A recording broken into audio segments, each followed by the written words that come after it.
Harp on Sports, the Bar, podcast, media, audio, and radio network.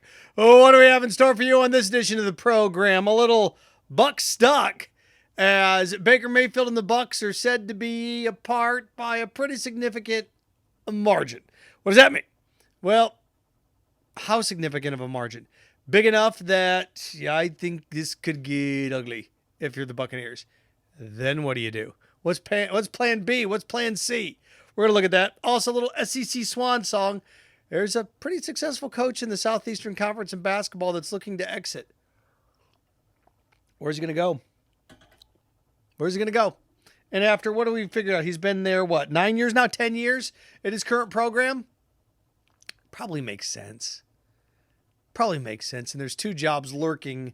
And when the rumor popped that he would take this job no matter what, the job ended up not opening up. But where could we see him going? We're going to look at that as well. Also look at the SEC as we head into conference basketball tournament action. And going to wrap with a little Tubbs going scrubs. Tommy Tubberville, former Auburn football coach, guy that screwed over thousands of American military members by holding up their promotions for a publicity stunt, now says the unionization of college athletes is going to ruin college sports. For who? Never answer that. We will, because he's full of it. We'll look at that as well. Again, Harp on Sports, the Bar, podcast, media, audio, radio network. Follow, share, like, subscribe at Harp on Sports Twitter, at Harp on Sports Instagram, Harp on Sports auditory route, Buzzsprout, Spotify, Apple Podcasts, Harp on Sports Facebook page, Harp on Sports the YouTube channel, and of course, harponsports.com.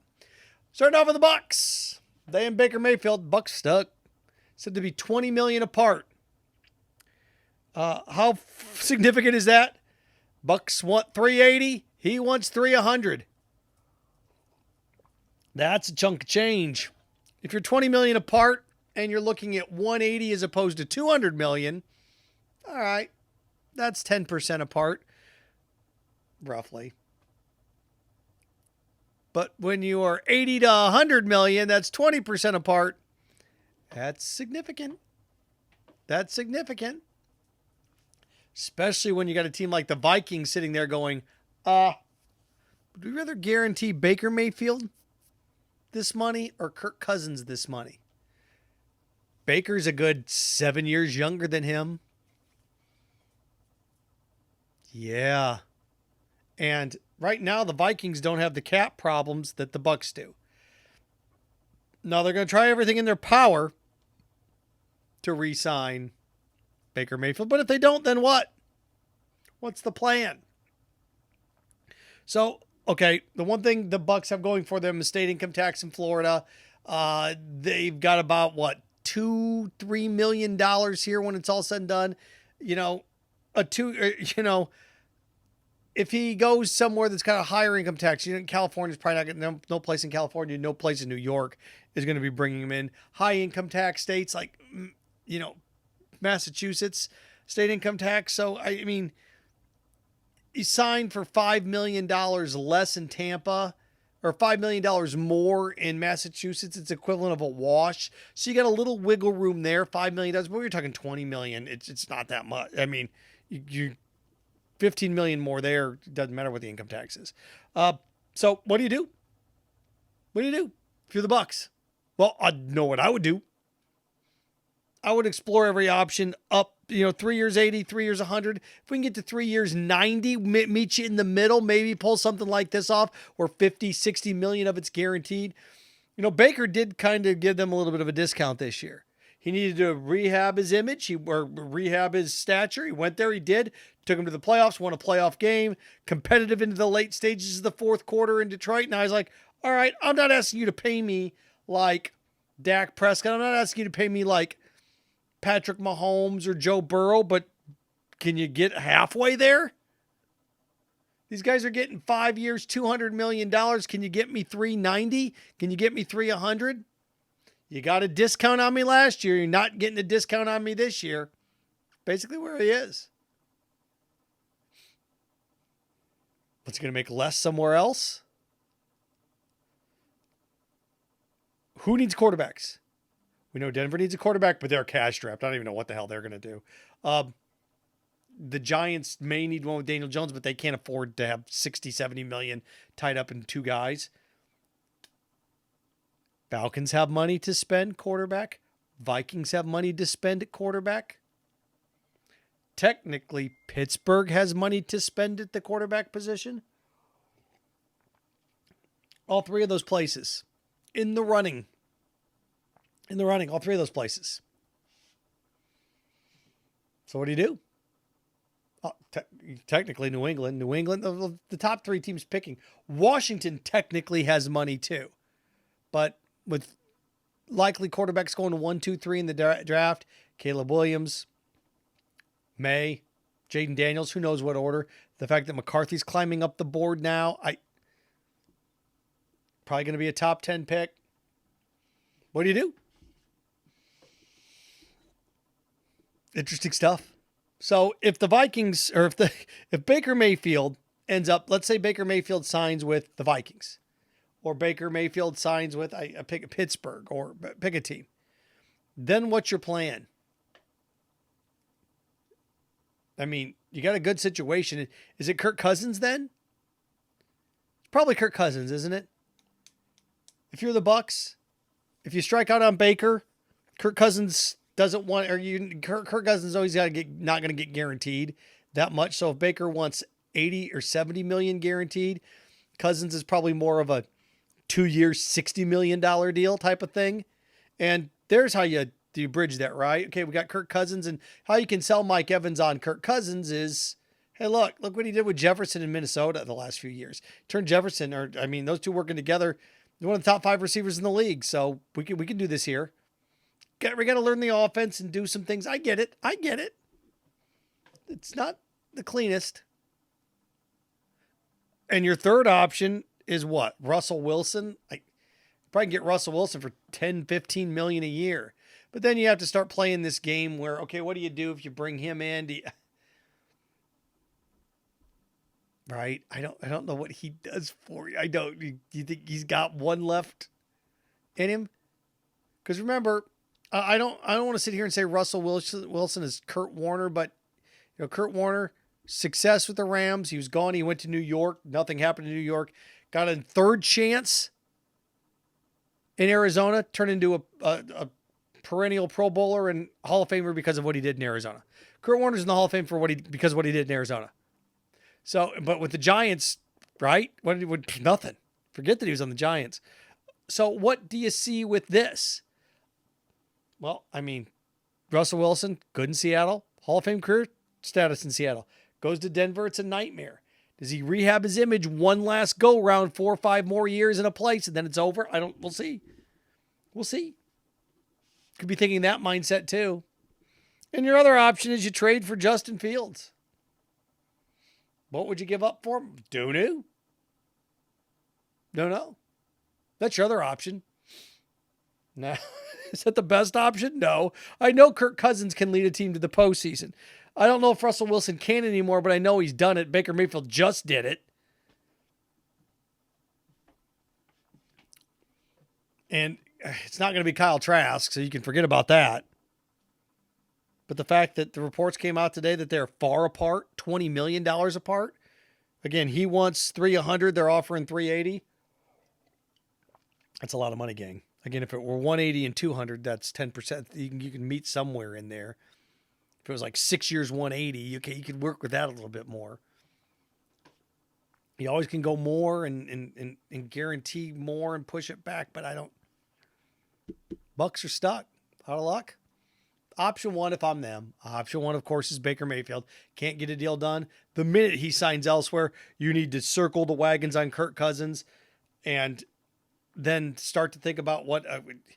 There's other options out there, too.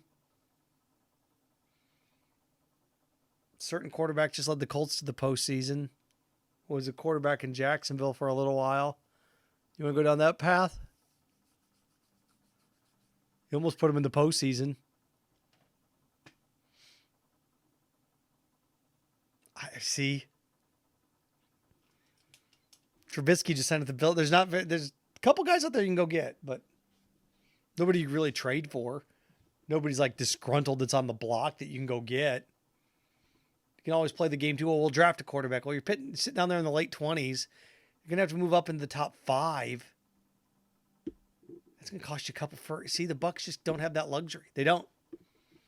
They do have the luxury if they want to sign Kirk Cousins and then, in, I don't know, 3rd round, try to draft a Bo Nix and start that game if you want. And we're, okay, he's waiting in the wings. But you tried that with Kyle Trask and it didn't work. So, it's not Baker. Got to be Kirk Cousins. If it's not Kirk Cousins, your options then are trade for Justin Fields or sign Russell Wilson. That's where you are if you're the Bucs. Pivoting from that to this, college basketball. And I'm looking at this and I say, okay, I guess it makes sense. At first I was like, wait a second, this doesn't make sense. And then it started to make sense.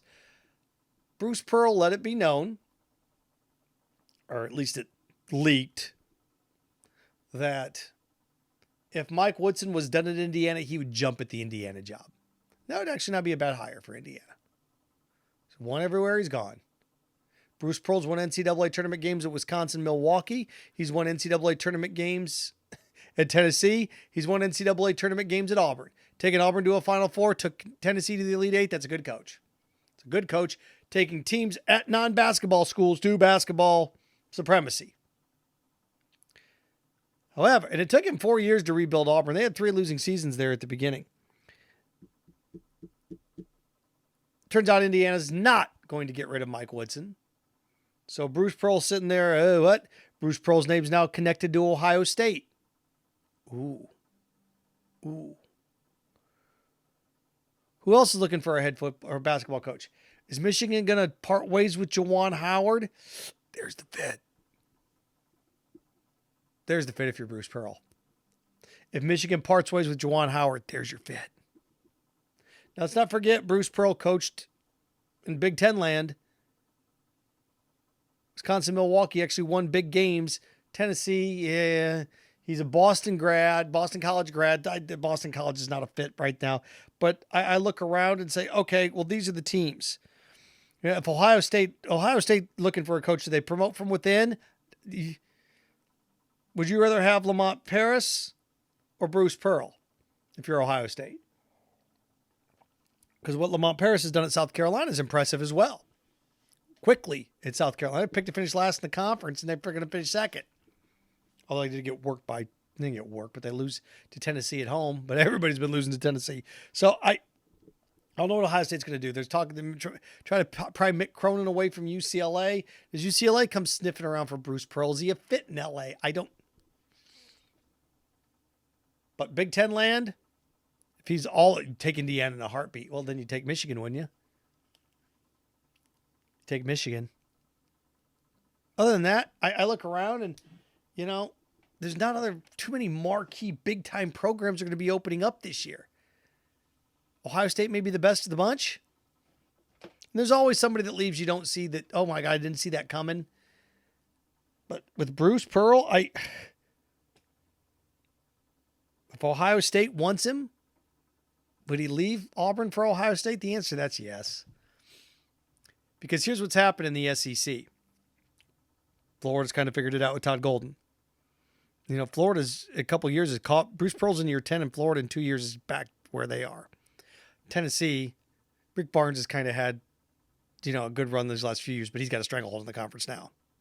John Calipari at Kentucky is John Calipari at Kentucky, always going to be in contention. We talk about the job Lamont Paris has done. Nate Oates at Alabama had a little bit of a down year, still controlled Auburn. So I think Bruce Pearl's looking around 10 years in. He's in his early 60s going, can I win a national championship here? Probably not. Probably can coach here for 5 more years if I want to. But if I want a chance to win a championship, I've done some nice things, but I need to get into a situation where I can do it. I can do it at Michigan, can do it at Ohio State, can't do it at Auburn. Just can't recruit the guys. And with the Big Ten money about ready to roll in, more money, there you go. Speaking of, I mentioned Lamont Paris, Tennessee, or what happened with South Carolina and Tennessee. I mean, right now, I look around and go, I don't think there's a debate on the 4-1 seeds. Purdue's a 1 seed. UConn's a 1 seed. Houston's a 1 seed. Oh, they struggled. Yeah, but they still won. They won going away. They won by double digits. And Tennessee's a 1 seed now, right? And then the 2 seeds are strong too. North Carolina, Arizona. Marquette without their best player going up against UConn. It kind of just the way it is. But I mean, the 1 seeds are solid. Those are solid 1 seeds. When your 1 seeds combined have like 12 losses, that's pretty good, isn't it? I mean, Houston, Purdue, UConn, and now Tennessee's like, look what we're doing now. And then again, like you have in most years, a team like Arizona or North Carolina is a 1 seed, no questions asked. Not this year. It's a loaded tournament at the top. Loaded. So I mean, I look at this. I think the 1 seeds. Tennessee plays Kentucky this weekend. Tennessee beats Kentucky this weekend. I mean, they probably turn around and play them again in the semifinals. But I think those two teams, Tennessee's going to win won the regular season in the SEC.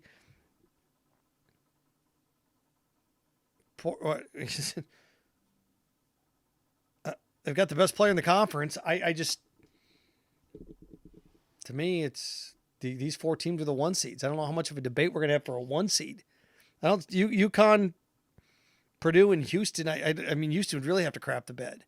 And for them to go from where they were to go up to the Big 12 and go in and win the sucker and actually be just as good but their record's pretty damn close to what it was last year. Not in the Big 12. They're in the Big 12. And impressive job, Kelvin Sampson. Speaking of former Indiana coach, how about that? But there you go. And I look around and I look at the conference and the SEC basketball tournament. And we'll do more of that on the weekends podcast. But I mean, I think how strong the SEC of where they were like 7 or 8 years ago and where they are now, the leaps and bounds that they've made, impressive. Going to stay with the SEC for this because a former SEC football coach is talking, and I love it when people are full of it and don't ever explain the why. He said that, NIL, paying the players, if the players unionize, is going to ruin college sports. Yeah, I've heard about 10 different things that are going to ruin college sports. You notice what nobody ever says, the greed. Nobody ever comes out and says the amount of money we're paying coaches now ruin college sports. The players unionizing is going to ruin college sports, but the arms race, building practice facilities with slides in them, having barber shops and arcades and waterfalls, having sleeping pods in the locker room. No, those things aren't going to ruin sports. The unionization of the athletes are going to ruin college sports. And then Tubberville stepped in it like he does when he said that, they're student athletes. Anytime anybody pulls that bullshit out, I'm like, fine, whatever. They're student athletes. Student first. And then he came out and said being a college football player is a full-time job. It's like, I don't are those just platitudes or vacuous language? Or it's a full-time job. Oh, it's a job? Well, no, it's not a job. They're students. Oh, they're students, huh? Stop it. Stop it. Well, you want to continue. It's going to ruin it. It's going to ruin the other sports. And he made a point, and it's kind of an interesting point. It's like, you don't realize that the other sports need the football revenue to succeed. Okay. Well, when you unionize, you can negotiate, and then you get what you get. It's collectively bargained. It's going to ruin sports. Did the unions ruin the automotive industry? I don't think so. Unionization has helped things in life. United Auto Workers. Unions, when it comes to welders and construction companies, it helps things. It does. To provide the NFL, the union for the NFL. What's it done? I don't know about you, but I don't watch games on TV for what the owner's doing. I watch it for the players. Anybody that's anti-player, that's why you watch. You don't watch for coaches. You watch for players. Everybody loves the name on the front of the jersey. Yep, but you go to games because of the name on the back.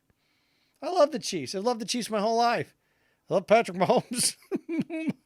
I watch for him. I'll watch for offensive guards. So I look at this, and Tubberville is going to ruin college sports. How? He's for the NIL. It's okay to a limit, but the unionization is going to ruin. About these small sports, you mean the sports you don't care about? How many field hockey matches do you think Tommy Tubberville went to at Auburn? How many cross-country meets do you think he attended? You guys are full of it. Full of it. So, again, how? Well, those other teams aren't going to get a fair share. It's going to ruin the sports you don't watch, nobody else watches. Stop it. You unionize and you just split the money. And so here's my thing about this. The NFL, the conference payouts, the conference is $100 million per team. Big Ten's going to be at $100 million per team here in 2 years. 5 years ago, they were at $30 million a team. What are they doing with that extra money? Well, costs go up. Not that much. Inflation's not that much. Using it to build new things, build stadiums, things of that nature, sweet new offices, sweet new gear, all private planes, all that stuff. Stop it. You got the money. You just don't want to spend it on them. You don't want to spend it on labor. You don't want to spend it on them. You want to spend it on you. Nobody still tells me how it's going to ruin it. It's going to ruin college sports. How? This NIL stuff's been going on for 2 years now, 3 years now. NIL's ruining the game. Don't know about you, but I enjoyed the college football playoff this year. How did it ruin it? Well, it's going to. Going to. Huh. How? College basketball has been the best it's been in a decade. Ruining it? Remember how one and dones were going to ruin college basketball? It's going to ruin it. One and dones are going to ruin college basketball. Really? Look ruined to you? Does it? Doesn't to me. They never explain the how. Gay marriage is going to ruin America. How? The world's going to come to an end. Oh, okay. Aerosol cans are going to destroy the ozone layer. They are?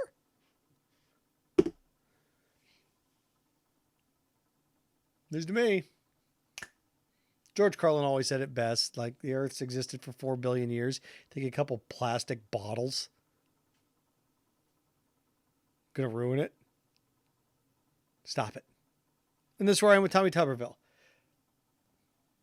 Tommy Tubberville is the person that says, oh God. Oh, be careful. Yeah. Don't aerosol sprays. Don't do them. They're going to ruin the ozone layer. Okay. Sure. But why wouldn't you believe a guy that screwed over thousands of military families across the country to prove a point by holding up their Tommy Tubberville's? I'll tell you a story about Tommy Tubberville. Tommy Tubberville is the only coach I've ever attended a sporting event where he brought his family in to clap for him in a press conference following a football game. Good job. When he did that, Auburn, Alabama game, his family came in and was cheering for him in the back. I'm like, what the?